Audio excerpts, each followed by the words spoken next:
Really, thank you so much for your time. Thank you for I know how busy you are, and I really appreciate that you have given me time to talk to you today. So, Vijay Goel, Mr. Vijay Goel, lawyer, philanthropist, humanitarian, or troubleshooter. Which one do you think is more closely associated with you? So I would say go-to person. Okay. So that's kind of suits me, or over a period of time, I got evolved as a like kind of a go-to person where people need a solution. Whether it start with legal, which is my bread and butter. Anybody would like to do things in India, which is our specialization. So my uncle, Mr. D.C. Singhania, started the firm in 1969, and we are one of the major firm in India. So we have many offices. So we start with any foreign company want to navigate India, we help them. We help them A to Z, finding a partner, helping any, taking any help from government, or any drafting their joint venture agreement, or to tell them the strategy how to go to India, that kind of thing. And I landed here in 2000, and so then we started doing reverse as well, helping Indian company to navigate rest of the world, because Indian company became a little bit richer or more, you can say, the relevant in the whole world from 2000 onward. So we thought to ride on that journey, and we assisted at least 20, 30 companies to establish in UK and many more. So we help them again how to navigate the UK market, European market, and other places. 1990, Right. so India started liberalizing, but it took time to company to grow bigger. Before that, there was no company in India worth 100 billion. Not even, many limited company, even 10 billion market cap. So the growth in India started, you can say, after 2000. Right. And you mentioned your uncle, Mr. D. Singhania. Do you consider him as your mentor or like a coach or guide or? Yeah, so in life, first my father, I have a lot of respect, and I get a lot of, like basic principle from him. And then my uncle, Mr. Singhania, again, he was what renowned. He was the person who will find a solution. Amazing knowledge. I never met anyone like him who has so much of depth of the knowledge, and who has traveled around the world, has met people like Bill Gates, and brought them to India. So Microsoft was our client, and Right. our office address in Delhi used to be the head office of Microsoft, and our people used to be the initial shareholder. So he certainly has a lot of influence on me. Right. Right. That's a great effort by him at that time, getting Bill Gates and Microsoft to India. Absolutely, yes. And likewise, I think you got to meet with a lot of different kind of people throughout Yes. your career.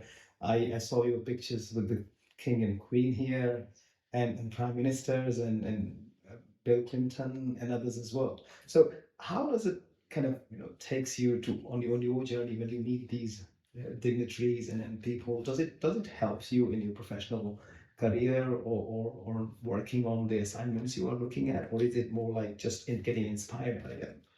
So it's a journey, Praveen ji. London is a place where access is a little bit easy compared to India.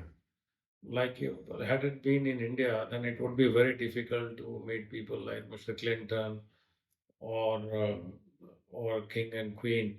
So London certainly is a good place, and I've been fortunate and blessed to be at the right place, and in the company of the right people as well.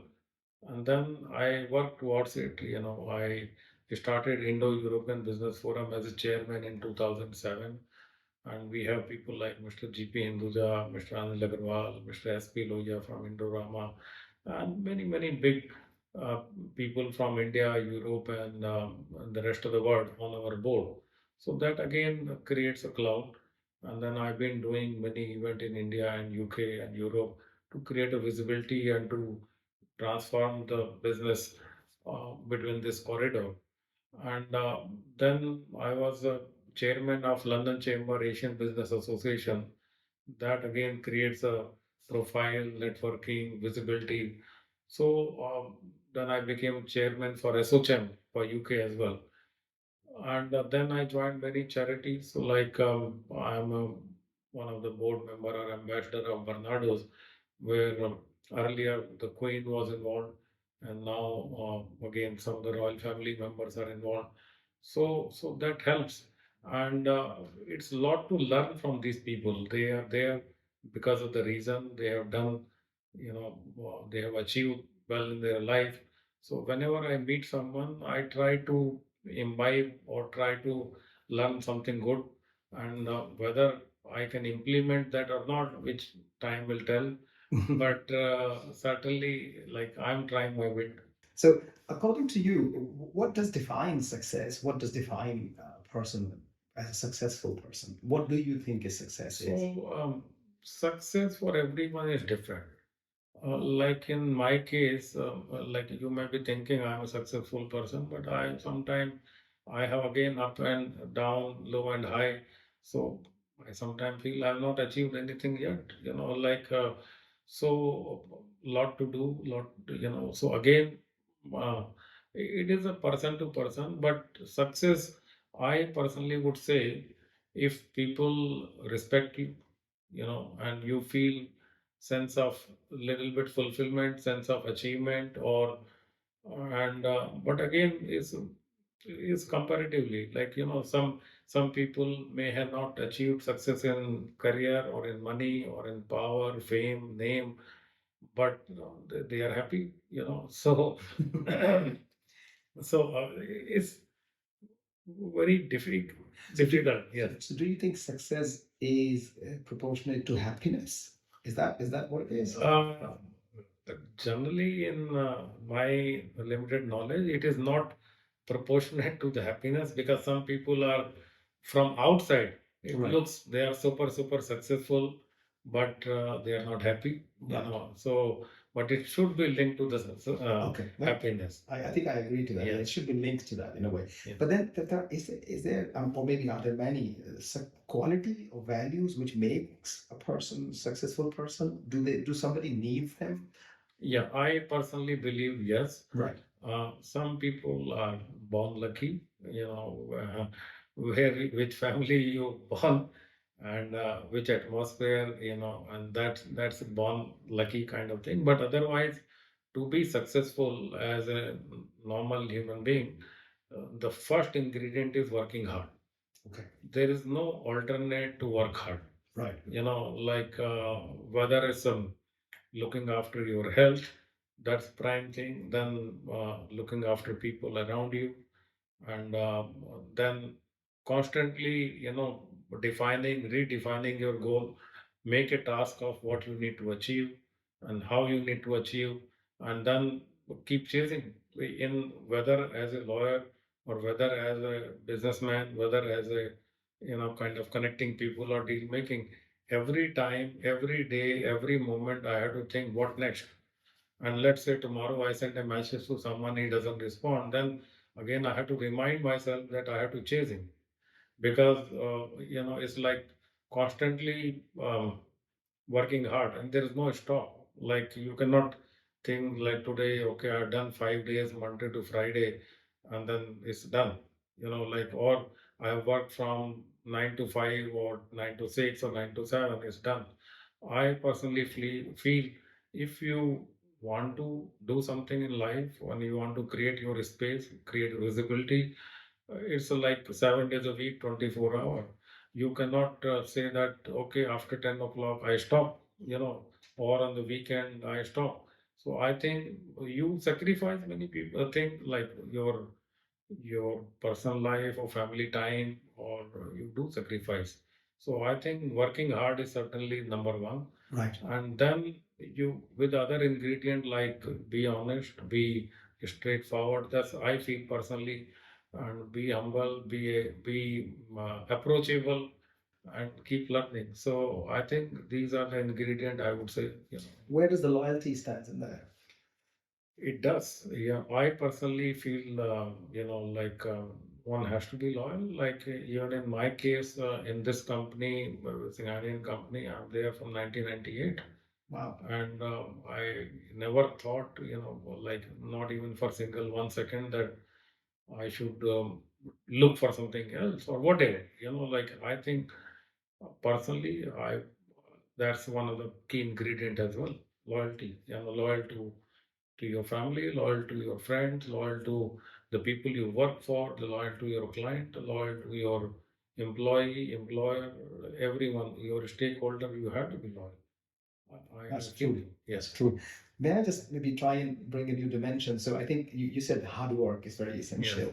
And nowadays you hear a lot of well-being and wellness Yes. coming up on most of the employers' Correct. radar, and they want to promote that. Yes. And especially when you're saying that you should be available or accessible Yes. beyond certain Yes. fixed hours. So maybe do you think that applies to more entrepreneurial mindset, or does it applies to everybody as per se? So that applies to more on entrepreneurial mindset, because if you are an employee, then employer cannot expect that the employee will be available 7 days a week or all the time 24 hours needed. Right. Or you can take some employee, let's say, whom you would need any point of time, and then when before hiring, if you tell them, like whether it's up to them whether they want to take up that job or not. Yes. And then you incentivize to them accordingly, and you tell them your job is, if there is any need, then you are supposed to be available.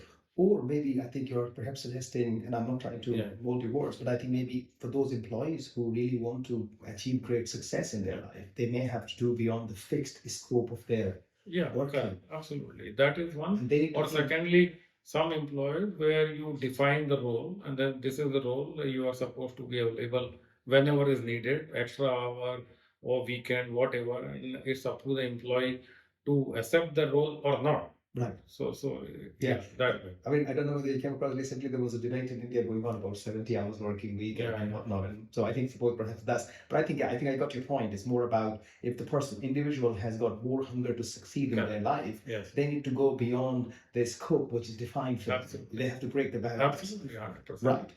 And are you a person who thinks smart work is required as well as the hard work? They go hand in hand?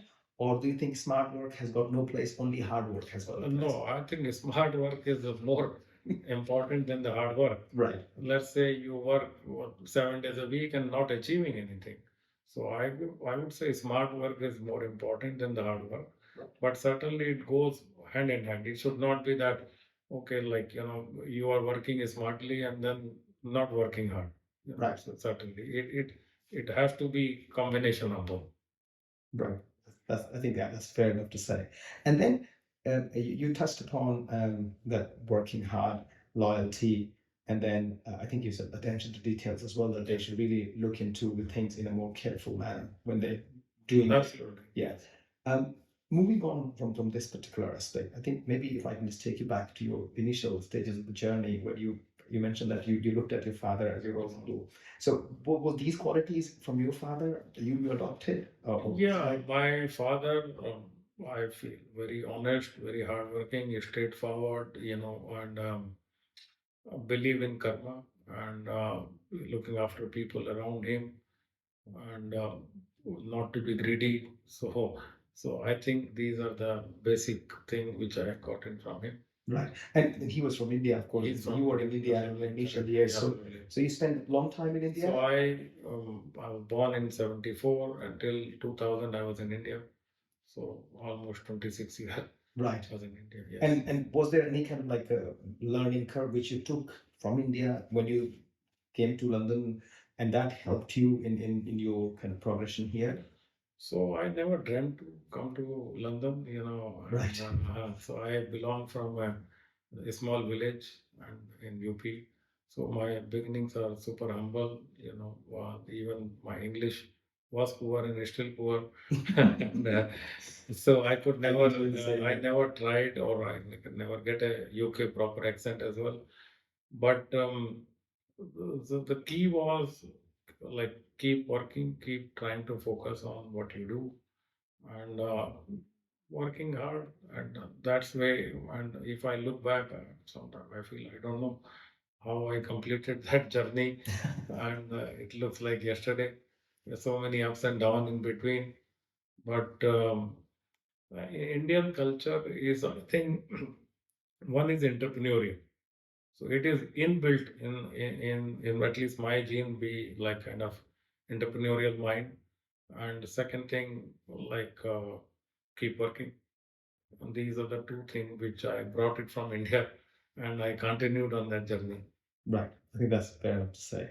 And is there any childhood memory you really cherish? There may be many memories if you want to mention Yeah, a any. lot of, yeah, like even living in London from 23 year plus, I still dream of India or all my childhood, like where I grew up, like Yes. in a village. So it's still like hardly I get any dream of London.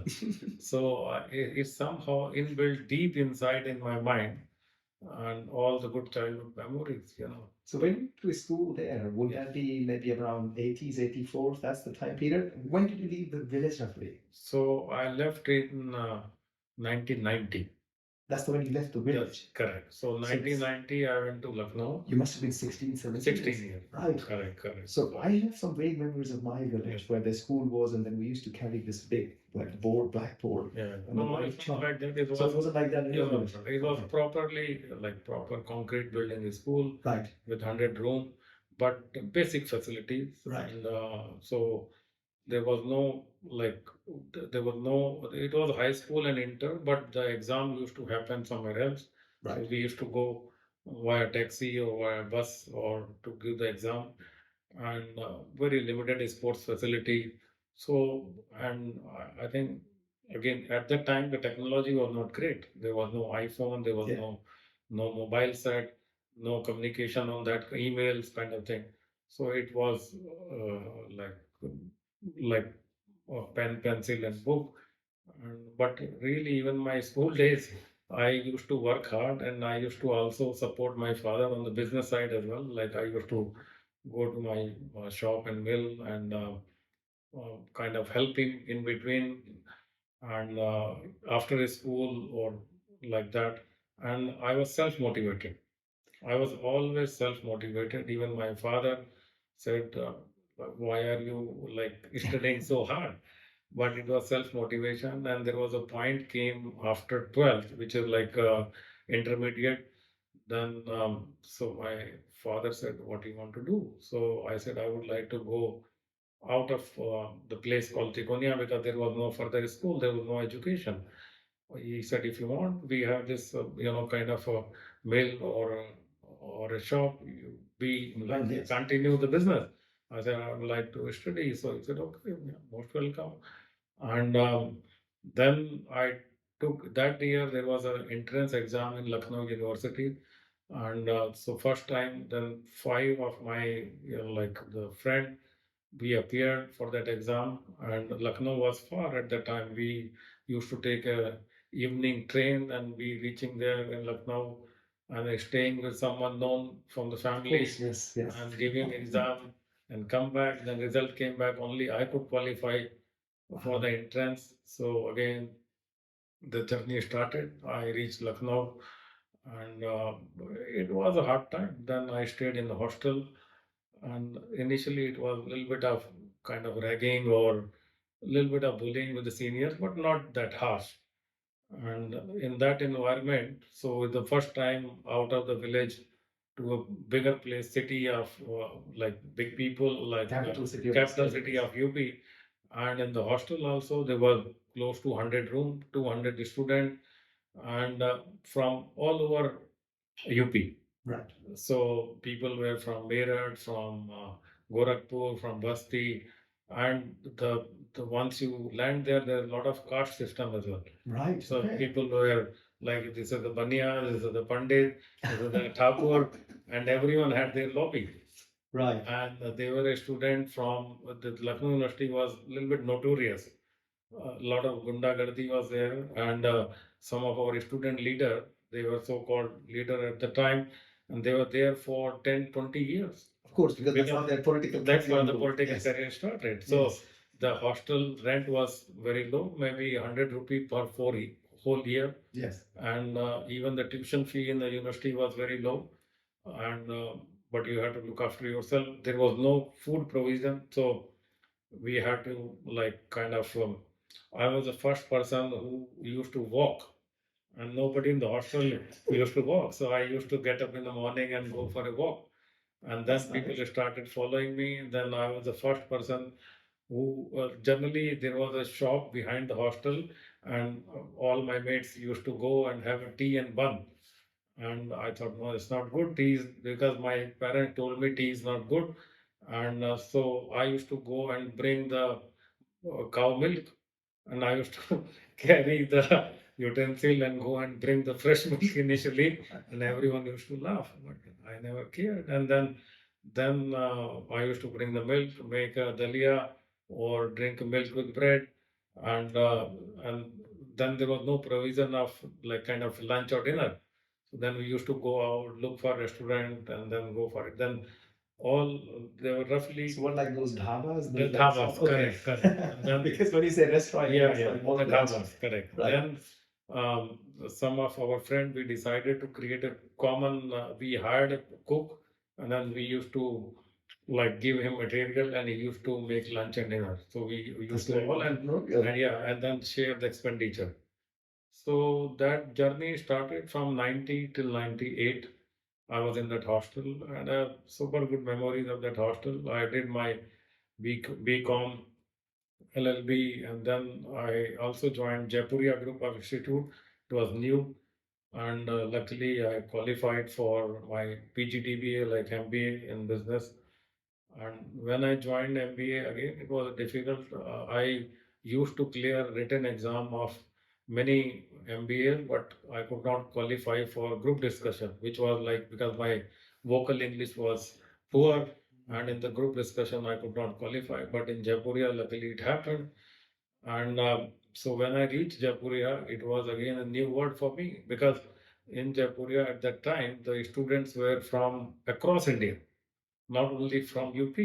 There were students from Bangalore, students from Calcutta, students from Delhi, and they were super fluent. They came all from convent, and I was again from simple, humble beginning.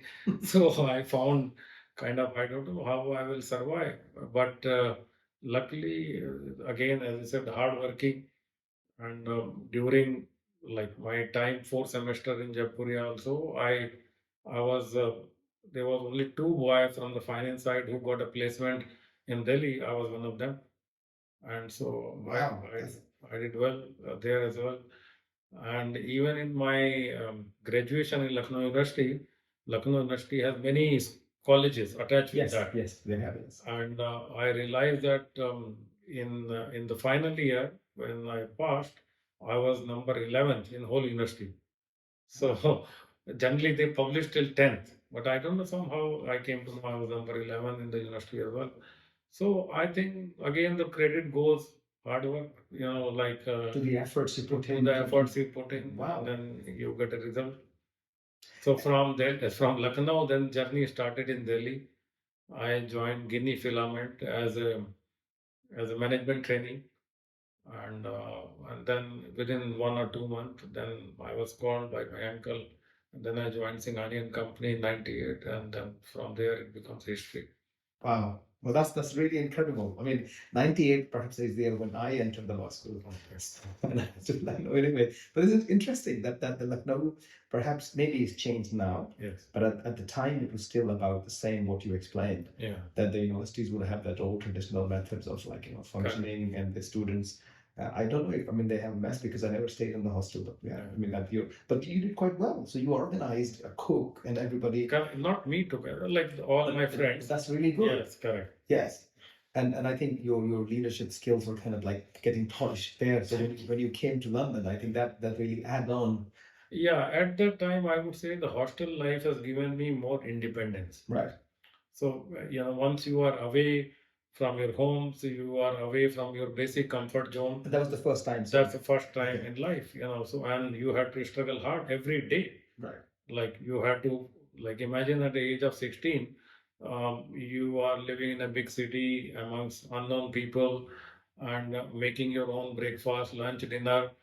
And And were you kind of cooking at home or were you learning? no, How so did that came to you? I mean, as no, I never learned cooking at home. So, but I never used to like cook the food. I used to only make dalia in the breakfast, and then lunch and dinner either at a dhaba or later on in a common mess which we created food. But then again, the hostel life, the people there, a lot of notorious people as well. So it's like everyday challenge. Yeah, So, it is. and So, but you were initially, sorry, to cut you, but initially you were having ragging and maybe bullying. yeah, But then when you became senior, I never did. you never, okay, No. you never.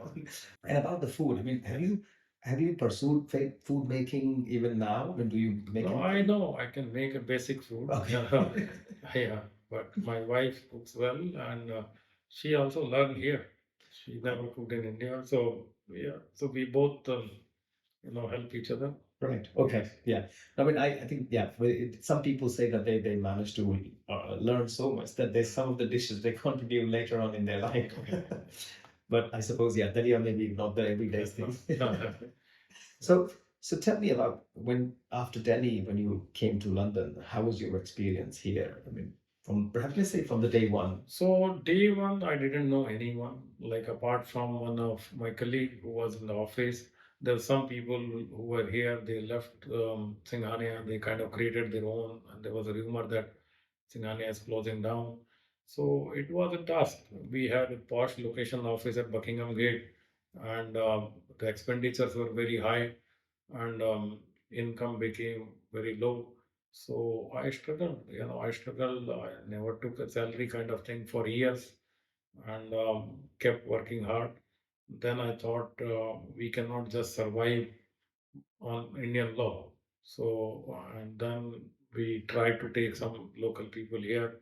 They were super helpful. And then we started kind of doing local work here. And the easy thing was to do immigration and conveyancing. So we took a license, we took insurance, and we started doing like kind of property, immigration, a little bit of corporate, and slowly grew the firm. And in our peak time, we used to have like close to 20 people in the office. So and that's the journey. So we were running a still modest, a small law firm. Right.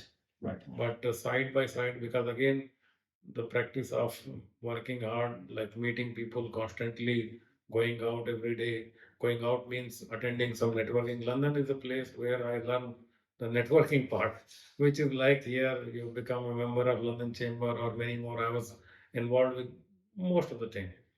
And then you every day, like you sacrifice your personal time, but you go out, meet, network, exchange card. And so today in my I must have till now in last 23 years must have given 50,000 card to the people. Wow. And I have collection of 20,000 visiting card in my office. And in my phone book I have 24,000 connect. So no wonder everybody knows you in London. Yeah, so correct. It's like not one day affair. Yes. Yes, sir, Parveenji, the day you came until now, you constantly meeting 10, 20 people every day, and like remain. You don't change the line. You don't, because like people will know you. People know how you behave. What is your personality. So, and that's why the network grew. Wow. And I think, like you said, your personality trait, your approach to the tea, Yeah. your behavior, I think Yes. that all counts and adds into Absolutely. this Correct. because the people will take you seriously and Yes. carry on with you, and Yeah. if they think that you are a genuine person to. Not only genuine person, even approachable person. Like Yes. if you are close-minded, you say, no, I will do only this. It's my approach, then people may not approach. Right. People come and discuss many things, and then wherever possible, you find a solution, whether it's a financial solution, legal solution, connecting with them with different companies or different set of people that we keep doing. And do you think it also makes you more aware of what's going on in the business world? Absolutely, very much. On the Yeah, day-to-day yeah, basis? absolutely. Day to day, what other people are doing in terms of business, what is the trend, where we are going, so whether it's a recession, whether one sector is up, other is down. So certainly you are more aware. And I don't know whether I should bring it, but you worked at Davos many times. Yes. You went there. Yes. So I mean, does that take account in there as well? Do they really keep an eye on what's happening in the business world? In So those? yes, certainly Davos is the like kind of one of the biggest economic event in the world, and Right. you have kind of all kind of people, top to top people from around the world, and they certainly have pulse of what is happening in the whole world. And so the politicians, businessmen, policy makers, rulers, they all go and then they try to meet other like-minded people, share their experiences. So I've been going, trying to connect with the right kind of people. So I'm doing my bit. So what was the feel of this time? Is there something kind of like new in the business? So Everybody this more- time India was more prominent. Right. There were more than 10 installed for India. Really? Yeah, and there was some chief minister. Many people come even for a day. They come from India to meet the CM, sign some MOU, and go back. So Indian presence was very prominent. And apart from that, they were focusing on artificial intelligence, and it was good. There was one of my friend Sachin Dugal who's built a company called Builder AI. Right. His stall was big. He was giving multiple presentation on artificial intelligence. So AI was big, and Indian dominance was big this time. Right. That's interesting because I suppose maybe they realize the potential in India. Is that the reason, or like India, one, they realize the potential. Like only India is on the journey for, as I said, from developing nation to developed nation. It's Right. called Viksit Bharat. how long do you So think it should take? it will take, I think, not less than 10 years. Okay, great. So on that journey, Indian companies are becoming wealthier. They have more cloud, they have more money power, so they can afford to have a stall in Davos because let's say they were 10 or 15. So every stall you have, it cost 3, 4, 5 million pounds. It's not easy. So smaller companies cannot afford. If we talk about 10 years ago, there were not many Indian companies who could afford that kind of expenditure on daily basis. Today is happening. The state government are more outward looking as well. So like we have a stall from Maharashtra, Telangana, Tamil Nadu, UP. UP was there first time. So yeah, Karnataka, and many more. So I think the Indian states, Indian business people, CII was very prominent. They are powerful, they are mighty, they have money power. So And they want to that engage on that is a that reflection. sort. That's Oh. the reflection. Interesting. That's really good. Actually, I think I'm happy about this because India is trying to push hard Correct. to get into the more international domain. I mean, they were doing it, but these new Yes. platforms. Right? It's interesting. And then you mentioned about the AI. Yes. Was there kind of? I mean, nowadays every time you hear about AI, there's some sort of threat perspective people Yeah. are bringing into jobs and everything. Do you have a view on that? So it will change the paradigm. People have to learn. Many jobs will be obsolete. So I think every country, every business person, every society has to evolve themselves. Like what kind of job today, many of them will become completely obsolete, but new kind of job will come. So certainly AI will impact everyone, whether they like it or not like it. So if they change themselves as quickly as possible, that is good for them, whether for business or for government or for any organization. Right. And I may not have the correct references here, but I mean, do you watch movies? That's why I'm I do. Yeah. Okay, so there was an English movie, very old movie called Terminator, Mhm. and it was perhaps related to AI, Yeah. like how AI became a little bit more advanced and it started kind of trying to overtake humanity. Yeah.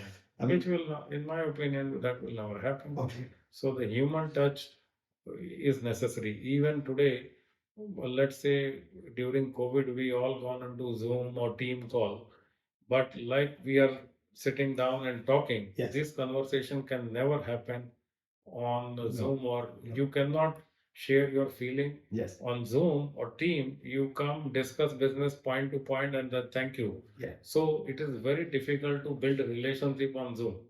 It's like generally I agree. you have a Zoom for business, and then that fulfillment sense of or knowing person On Zoom, it never happens. So unless until you meet a person in and see in eye to eye, or you talk some other thing as well, that cannot be replaced. So many things will not be replaced. So although whatever happens, yeah, and the humanity will not go away. Right. So you think the human behavior and human attributes, Yes. like we are sitting here Yes. now, you can, like you said, eye to eye. Yes. So all these kind of exchanges, what we do Correct. beyond the verbal communication is Yeah. important for us. Absolutely, very Right. much. Yeah, that's really a great point. I think generally you're right on those video or the virtual communication. That's the one thing which is mostly missing. Yes. And people like that, the individual presence. Do you think it has to do with the energy of the people as well? I mean, like you enter into a room Yes. and then you just want to walk away, or some room you just enter, you want to stay in there. Is that something you connect with? It's like energy of the people, aura of the people, and your energy as well. And Right. what mind frame you are in. Are you stressed? Are you happy? Are you keen learner? You want to curious, want to know more about others. There are multiple factors. Right. But certainly, there is no substitute or alternate for meeting one to one. Right. So you've been a great networker and you've been good person and you have done a lot of networking. So what's the kind of your tip? Let's say you enter a room and you find the energy is not really meeting you, even though you might be on the highest possible spirit. Yes. Does that give you a challenge, or is this it's okay, it's fine? So in networking, one thing is you have to take initiative. Right. Because what happens sometime you go in the room where 10 people, 20 or even 100 people are there, and you are always shy. Who will start? Who will go to the other person and start some conversation? Introduce yourself. Because let's say there are 3, 4 people talking to themselves, and you just enter into the room, and then what you do is up to you. You will feel, even in my case, I had to decide, and it comes a point where I said, leave it, they are talking, why should I intrude? Why should then I said, no, boss, you are here, you have to meet people. Otherwise, what is the purpose of coming? Right. So then you go and then make a space, introduce yourself, and then slowly some conversation start. I still give my visiting card to people. Many people nowadays, 75% of the people, or even 90% of the people, they don't carry their business card. They and they'll say, sometime they'll say, okay, take this detail of my LinkedIn and connect. I said, on LinkedIn, if I connect, I have 30,000 or more. Wow. I won't remember you. So I said, best we exchange the card, or we exchange email or telephone number, and then you get connected. So you have to take initiative, like first approach. If you don't, then particularly from networking point of view, you are missing. Right. So my tip is take initiative and talk to other person. And it's like you go in trying to break the ice first. Correct. Introduce Absolutely. yourself. Introduce yourself. Right. Okay. Yes. I think that, yeah. You just think maybe generally there's an awkwardness amongst people when they go into a new Correct. environment and they Absolutely. don't know how to really approach. Yeah. But I think generally you find people fine with that when somebody. So 90% of the people will be okay if you take approach and go and introduce them. 10% may not like because they are talking to someone they won't like. They someone new coming to that small group of 2, 3 people. Right. But 90% people are okay. Because they're for the same purpose as They well. are there for the same purpose as well. Right. Correct. Okay, that makes sense. But because I think networking is also a great personality trait. It depends on people to people, and I think some people who may be a little bit more introvert, they might Yes. struggle with that. Do you consider yourself introvert, extrovert? Which way you place yourself? I would say I'm more extrovert. Right. Okay. And were you like that since the beginning, or like over the years? I think like it evolves. Okay. It evolves. Right. Okay.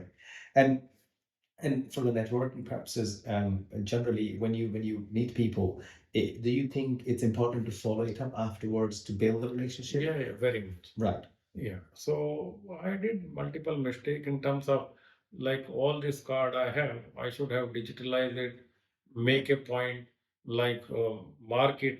This person is from this industry. What conversation? You cannot remember everything. Right. So virtually, what is the point? You keep meeting, although So you have to be selective. you have to be, let's say, once you meet, let's say you meet 100 people. Right. Then out of that, I think it's good to draw down who are 10, 15, or 5, those who are really useful to you from your business point of view, and then follow it up. That should be the approach. Right. Okay. But the thing is, you have limited number of hours in the day, and, Yeah. so how do you manage that? I'm not good in that, I would say, but one has to, have a proper database and then follow it up. So, yeah, so like today, any opportunity comes to me. So, whether I would know thousands of people, but I cannot think of more than 10 names for that opportunity. But at least, So, yeah. so at least you, which is not good. If you have proper database, if you have done the proper noting, Okay. and then through the database, you know immediately, okay, you got this opportunity, you have 100 or 500 people in your database suitable for this opportunity, you send it to them. And that's why you get a full advantage of it. I'm thinking about a gap here, maybe. So there could be an AI tool when you Yes, people just say 100%. to them, "Oh, can you just tell this device Correct. No, name and detail?" Yeah, absolutely. Filter through my. Is that a Yeah, possibility? that's Do very you think very. that should be a good help? I personally feel there is a gap, and then someone who is in constantly meeting people, it should be good tool for them to Right. create a database and a note on every card in every meeting, so that every time you don't need to remember. Right. I think that's a great point. Yes. Yeah, because then you'll be able to ask your own Correct. device to Absolutely. give you that information rather than you dragging through all these Absolutely. contacts and Correct. 30,000 Correct. contacts. Absolutely. I'm sure it must take hours to go through all Yeah, that. one can go back on that. Yes, Yes. absolutely. Yeah. So I think moving away from the networking, so you build your network and obviously you establish yourself in the kind of London legal setup and everything. And then you said you also had like Indian companies coming to UK, and then you were helping them with immigration and properties. And then did you help in a British company moving to India as well? Yes, right. That's our prime goal. Right. We help British, European, American company to go to India. We give them like kind of market strategies, help them navigate through legal company incorporation, joint ventures, help them to meet the relevant people in India, whether in business or politics or on the government side. So we do that. And then similarly, Indian company when they come over here, we do A to Z for them. Right. And then in throughout that time span, and it's still, I suppose, you are helping them with them just the immigration and property No, law everything. issue, or everything. Everything. So what are the kind of key issues which usually stands for them? Generally, what the kind of like more tricky for them? Initial questioning, like initially, do they ask? So most of the things are around immigration. Right. How their employees will move. Correct. Okay. How will they be employed? How will they come to UK? And sometime, let's say if I'm buying a property, the question generally asked, will I get a visa along with that? The immigration rule has been changed over a period of time. There was a rule that you bring 250,000 pound employed two local people here, you get a visa, and so that has been changed. Then the investment scheme came, you invest 2 million, then you get investment visa. So that has been changed. So immigration rule keep changing. So most of the people from India, they ask more on the how to come to UK on the legal side, and then the property. They want to know if I buy property, what are the taxes, duties, continuous expenditure. Third thing is fundraising. The impression in India is that the money is easily available in UK, which is not. But so how to raise money from UK, how to take advantage of cheaper cost compared to the cost in India. So those are the generally thing people do ask. Right. And on the funding side, I think there's a lot of concept that they think the interest rates in these part of the world are much lower. It was lower before COVID, Right. till the time inflation hit, and then our base rate gone from 0.5 to 5, and then bank will charge some margin, and then the hedging cost becomes unviable. But Right. before that, it was very much viable. People used to borrow money from UK to India under external commercial borrowing route, and we were on the panel of all the Indian bank, and that kept us busy. Right. So what's this hedging thing? How does it work in practice? So any lender, any bank in UK, let's say Indian company borrowing money, then lender would like his money to come in pound and once money goes to India, it converts into rupees. I So see. then, tomorrow, like dollar pound or dollar rupee pound rupee rate may go up and down. Mhm. So the lender want that should be fixed. So they should have a kind of hedging mechanism so that the nobody is at loss. So there is a cost for the hedging. The cost for hedging is not less than 3%, 3 to 5% for a longer duration. So that has to be inbuilt into the cost to the borrower. And duration of loan usually is what? Generally 5, 7 years. Right. So they perhaps not faring very well if they have the current. In the current scenario, it's not viable it's not because in viable. India, rate of interest are from 8 to 10%, and in UK, base rate is close to 5, and then you add banker's margin, then you add hedging, it's not viable. Right. So how are they coping with the environment at the moment if the funding is So available to what them in happens India at then different within rates? India, the bigger companies are raising bond, money is accessible to them, and the medium companies they generally borrow within India. Right. Yeah. Okay. And how does it work when they try to list here in UK or UK Indian company, UK company try to list in India? Does it really? So generally, till now, the trend has been only one way. The Right. Indian companies to be listed in UK. There were roughly 25 Indian companies listed. But recently, what happened, market has not been too liquid on AIM here. And then some of the Indian promoters, they virtually duped the investor. There were many Indian companies, big companies like Raheja, Hiranandani, Unitech, and they all came, raised a lot of money, but ultimately investor lost money. So the impression of the UK market on India is not super good. So that's why they are very careful when the new company comes and looking to raise money in UK. Right. I mean, not in that notorious sense, but I think in a positive way. The Yes. trend was perhaps set by Vedanta a long time ago. Is that the case? Many companies. Many companies do that. Yes, correct. Okay. Vedanta was on the main board, but on AIM also, AIM, of on the course. junior market also, I think 28 companies are listed. Right. Yeah, Okay. then the new concept came called a Masala bond, which is like a rupee bond where investor has to take a risk on Indian rupee. So again, under that also few billion uh, pound has been raised in terms of rupee equivalent to rupee, and so it was super successful. But now because of rate of interest and that hedging thing, it's becoming a little bit unviable, and we don't see many listing happening. So hedging applies to the masala bond as well, even if they are doing So some what? PSLs. Yeah, in that scenario, the investor they do sometime hedging to Right. protect themselves. Oh, I see. So they must be doing their individual. Individual hedging. Okay. Correct. Okay. And then adding the cost to the borrower. Yes. Fascinating. That's interesting. And do you see a new trend happening in the Indian companies now trying to raise money? You hear all these success stories about the startups and everybody trying to access uh, capital from foreign sources. Yeah. Is there a new trend emerging in that? I mean, there were some fiascos as well. There was some, So new trend in sense like the investment banker time to time keep coming with a new concept. Like few years ago, there was a big SPAC, a special purpose vehicle to be listed on US Nasdaq, and more than $86 billion were raised globally, but most of them 30-40% gone down after listing.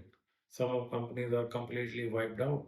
So time to time things keeps coming, evolving, and the new product coming. Like if you talk about today in India, there's a SME market and junior market where SME company are being listed and they are getting a huge multiple of their EBITDA, like 20, 50, even up to go to 50. So Indian market in the current scenario is more buoyant than anywhere in the world.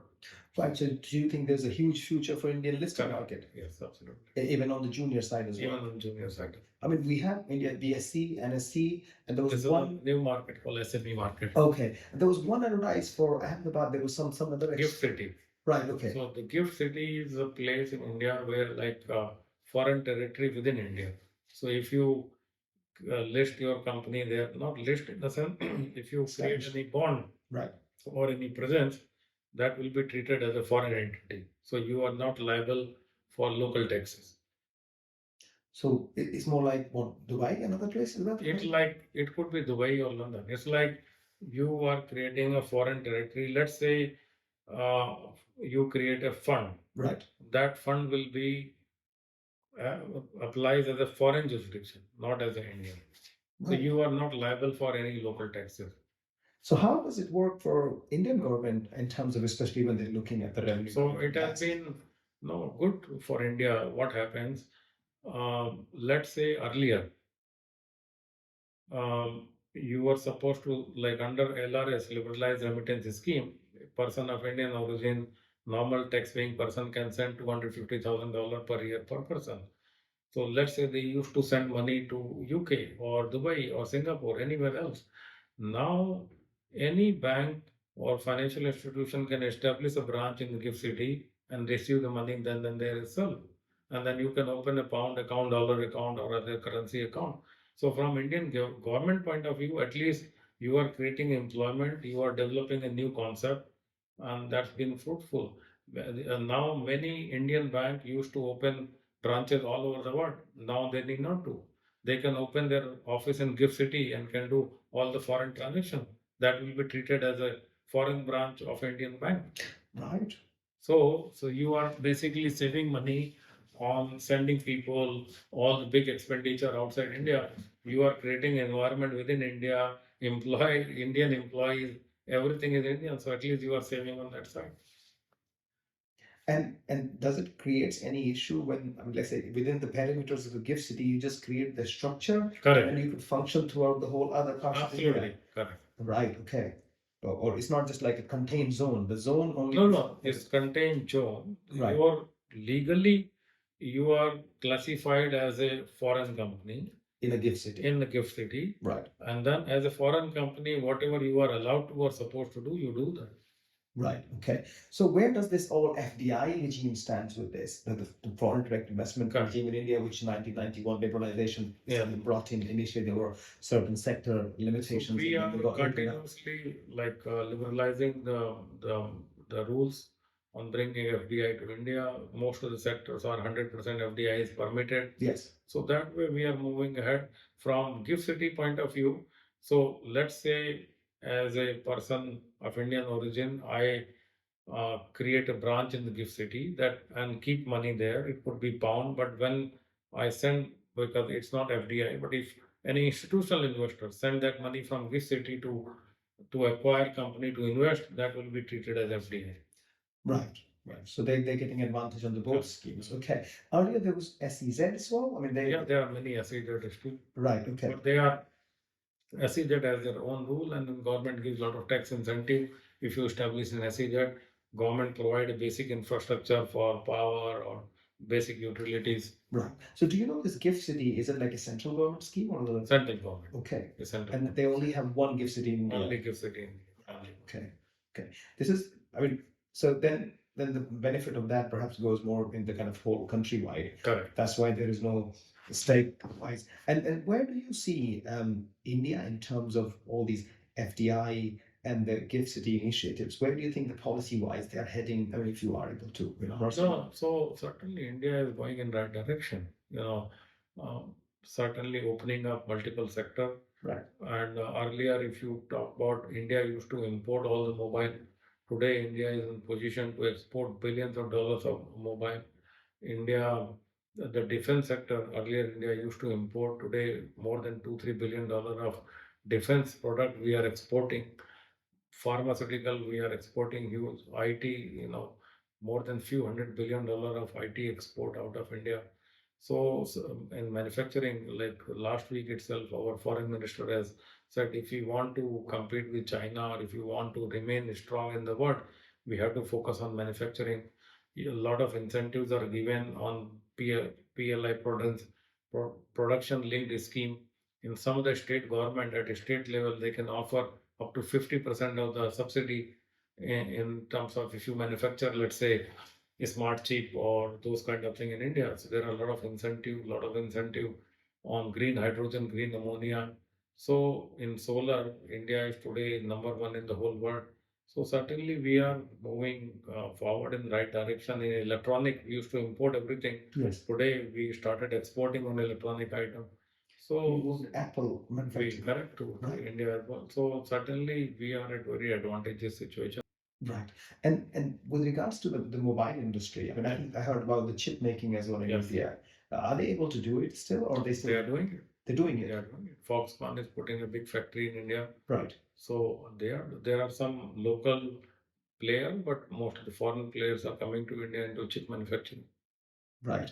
Because I think that was a one thing which emerged like last 3-4 years Yes, when everybody correct. started talking that India should get into it and why India doesn't have it. Absolutely, yes. And which is great that they Correct. managed to get it now. And do you think there's more happening on the AI side as well in India? Very much. India is very much embraced for AI in every sector. Every government department been asked to review and see what they can do. So they are mindful of how to save, protect the job, Right. but at the same time how to embrace a new technology which is good for the country. So India is all for it. Been working, and I think India's infrastructure maybe is ready now. More. I think world's largest mobile users in India, Correct. internet users in India, Yes, absolutely. and I think Geo's emergence has And the led. cheapest mobile. I Right. would say India, the tariffs are one of the cheapest in the whole world. Right. Yes. Yeah. And you have the new mobile provider who are kind of like really entering the market. And Correct. Geo was perhaps, Yes. I think everybody says since 2015, Mhm. Indian mobile user base just shot up because Yeah. they got cheapest possible data. Yeah, absolutely. Yeah, it's very expensive everywhere else, but in Yeah. India definitely is cheap. So do you think that the Indian success story is somehow reflecting in the diaspora in overseas? Yeah, very much. Like if you talk about UK, we have 1.5 million people of Indian origin. We have more than 30 House of Lord of Indian origin. We have more than 10 MPs of Indian origin. And we have money power here. We have intellectual power, money power, culture power, and the richest man of UK for many years is Mr. Hinduja. ArcelorMittal, the world's biggest steel company, had the Mr. Mittal lives here. So UK certainly, UK, US, Singapore, Hong Kong, uh, there are good Indian really money power or influence we have in the society and which reflects. So and that is because India is shining, so that helps. Well, let's hope that India managed to achieve the number one position in future on the economic front, I suppose, because that's where the past is that they like to talk about most of the time that India was at one time economically quite strong. And economic background of India has been a little issue recently, but yeah, maybe it's getting sorted out. Well, look, Vijay, I think on this note, I think I just want to ask you maybe perhaps final two questions. So you support a lot of charities and do a lot of humanitarian work. Why do you think? I mean, everybody's doing. I mean, not everybody, but a lot of people are doing it. Like you said, there are some charities which you are involved with. So why there's a need for charity in the world? Why do there's a lot being done, but why do you think there is a need to be done more? So I feel this mismanagement of government. Right. There should not be any charity. Okay. In terms of there should be a system where why people need charity. Like if things are done properly, well, why, like as a donor, why should I have a pleasure of thinking that I have done a favor, I have done achieved something, and a person who is receiving the charity has to receive the money if he is been properly kind of put in a situation where he has enough work or a job or something looked after, so he doesn't need to take money from someone else. So imagine a person who's taking money from someone else, his mental situation. So I personally feel there has to be full, but unfortunately that is not there in the world. So many state government, many central government, many African government, even in India. Like imagine today we are feeding 60-70% people. Government is giving a ration to them. Wow. So that's not good. That's a large proportion. That's a large proportion. So I think there is a need because things are not done properly, and whatever can be done, that's good. Basic thing, you have to arrange the food, education, healthcare, shelter, water. environment. These are the basic thing you have to arrange it. And I feel if someone is able to do it, at least they should do it, Right. and so that at least they feel happy. I think you mentioned an interesting thing about your father trying to do things based on karma. Yes. Do you think that has something to do doing charity? Yeah, like in Hindu culture, it has been, or at least that I've been taught from my childhood. If you have, and if you can give, whether your time, resources, money, guidance, and it comes back. So we believe in Punarjanam, Right. rebirth. Rebirth, yes. So I believe in. So you want to do good, so that at least the good thing happens with you. Or when you need some help, at least you never know a person is what today, what will happen tomorrow. Of course. So at least do your part, and then the rest leave it to the God. Do you want to share more about your reincarnation bit? I'm Yes. very curious on these Yeah. topics. So let's see what your understanding of this thing is and how does it work in So practice? I don't have the deep knowledge, but I do believe that you get a birth, and again, in what form, shape, we don't know. Right. But if you have done the good job, if you have done the good deed, it should be good to you. Right. It's like a cosmic account balance. Is that what it is? Kind of, yes. Okay. Yes. And the karma is the credit you kind of achieve and then lose. Is that? Yes, correct. Okay. That's really, Yeah. I think, good way to put it. Yeah. Yes. Yeah. And then what, it continues always, or does it stop anytime? I think it continues. It continues. Yeah. Okay. Otherwise, then you will start doing wrong thing. It continues. Yeah. Thank you very much for your time. I really appreciate you sharing your views and being so candid with me. Thank you so much. Thank you, Goodwill.